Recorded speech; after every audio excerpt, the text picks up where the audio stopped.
Joining us on the line right now, Senator Chuck Grassley, Republican from Iowa, chairman of the Senate Judiciary Committee. Good to have you with us this morning, Senator. I'll be glad to be with you anytime you want me to be. Well, we appreciate that. Hey, listen, there's so much to talk to you about. Let me get to the main reason that we asked you to be on the program. It has to do with the governor of Virginia, Terry McAuliffe. Before he was the governor, apparently he was petitioning the Department of Homeland Security for some special consideration. And apparently, the man who eventually became the number 2 over at Homeland Security seemed to do some special favors for him. We know this because there's been an Inspector General's report. Give us the background on this, and is this something you're concerned about? Well, it involves the EB-5 program, and that program involves people can come from a foreign land to this country if they can invest X number of dollars and commit to creating so many jobs. And so it looks like Terry was using this program to accumulate capital for a business that he was in called Green Tech. And they petitioned the Gulf Coast company or organization to get people in here to provide that capital. And then that involves giving people visas under the law based upon this. And then what it looks like is the professional people denied visas to certain people that maybe the Gulf Coast people wanted in here, and when those were denied, presumably there was a lot of capital involved.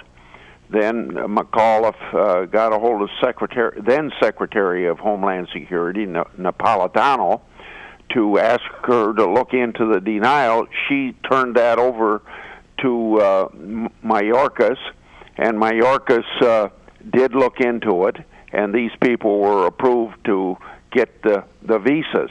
And what the problem is here is this came to my attention from whistleblowers with emphasis upon the plural, not just from one little part of Homeland Security, but from throughout Homeland Security. They felt it was improper and that they had pushed too hard against the recommendations of the rank-and-file staff members there. Now, what's significant about this is, prior to Mayorkas being elevated to being Deputy Secretary of Homeland Security Department, I gave a speech about these whistleblowers, and I pleaded with Senator Reid not to bring the nomination up before the Inspector General's report was done. And there's plenty of precedent for that request. But it was brought up, and he was approved. Now we finally get the Inspector General's report that says there was improper political interference in these 3 cases that the Inspector General found that Mayorkas had intervened. And I think it leads us to the point, 2 very special points. One, the U.S.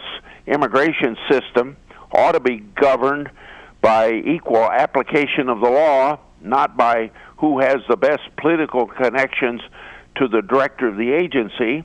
And then as a result of the IG's findings, they're very serious, especially given the role of Mr. Mayorkas now plays within the department as a deputy secretary. It's kind of a mystery as to why the former Senate Majority Leader allowed the nomination to move forward without waiting for this report to be completed. And the bottom line for me is the President and Secretary Johnson, he's the Secretary of Homeland Security, they need to take action to hold Mr. Mayorkas responsible. Oh, all right. And Senator Grassley, I'm glad you're making all those statements and those comments. It's a great thing to hear. But listen, you just said it's a mystery why former Majority Leader Harry Reid didn't heed your advice on this. Well, I know that you senators have a lot of mutual respect for each other, and there's certain lines you can't cross. Thankfully, as a talk show host, I don't have that. I'm not under that burden. Let's face it. Senator Harry Reid, now the minority leader, is also named as one of the beneficiaries of this intervention. Is it possible, knowing that Senator Reid was part of this, that Harry Reid said, listen, let's move this through. I don't want this investigation to taint me? Well, there is evidence of improper intervention in something that Senator Reid was interested in as well. And do you think that affected Senator Reid's actions here in moving this nomination through? Should he have removed himself? He'd had his back scratched. Yeah. Should he have removed himself from the conversation? He's the only one who knew at the time that he had directly benefited from this man's actions. Well, all I can do is rely upon the Inspector General's report, and in these three instances, and you've talked about two of them already. Yeah. There was improper political interference, and particularly considering the fact that Mr. Mayorkas pledged himself to handle his office in an equitable and ethical, proper way, and he violated his own standard in a sense. I have another quick question that I got to ask you, because you are also, as we pointed out, chairman of the Senate Judiciary Committee, and there is this pending nomination of Loretta Lynch to be the next Attorney General of the United States. It is not moving forward. Some senators are very concerned about some of the answers she gave. Is she going to be confirmed, and what is the timetable on that for a vote? It's too close to call, the answer to your first question. The answer to the second question is more properly addressed to Senator McConnell, the majority leader. He decides the agenda for the United States Senate. Should she be the next Attorney General?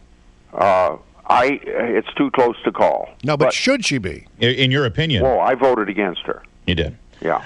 And what kind of lobbying effort is going? A lot of times you senators, you get together, you try to, sway the people who are on the fence. Let's face it, Senator Grassley, you fought a fantastic campaign last year. A lot of people wrote you off for dead. A lot of people said Chuck Grassley is done. You convinced the voters of Iowa that you were going to be the stalwart conservative in the Senate. And so far, listen, the way you pushed back on the president's move to try to ban ammunition there through the ATF, you pushed back and you won that for people who advocate for Second Amendment rights. How hard are you going to fight against Loretta Lynch at this point? Oh, well, here's the best way to do it. I'm going to give a speech, and I'm going to vote no.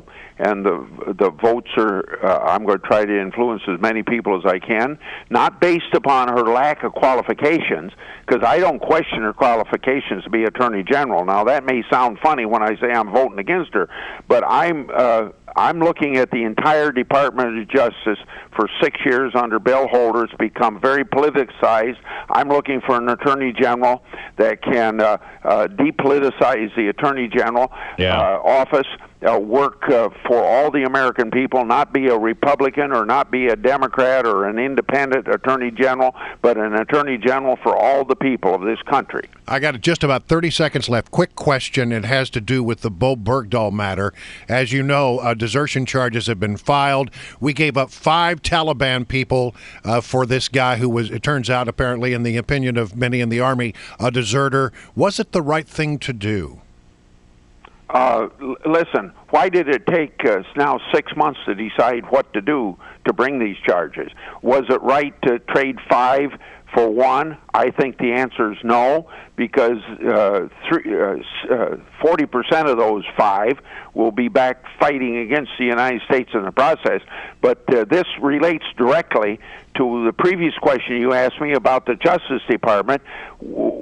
I can't get Loretta Lynch to tell me that she'll give me the justification for behind why the law was violated, that Congress wasn't notified 30 days in advance when this transfer of 5 for the 1 soldier was done, because the president violated the law. All right, we got Senator Grassley. So much we want to talk about. We didn't get to ask you who your pick is in Iowa. You'll have to come back as we talk about the Iowa caucus. Well, he said he'd come back anytime, so we'll take him. Absolutely. Senator, thank you so much.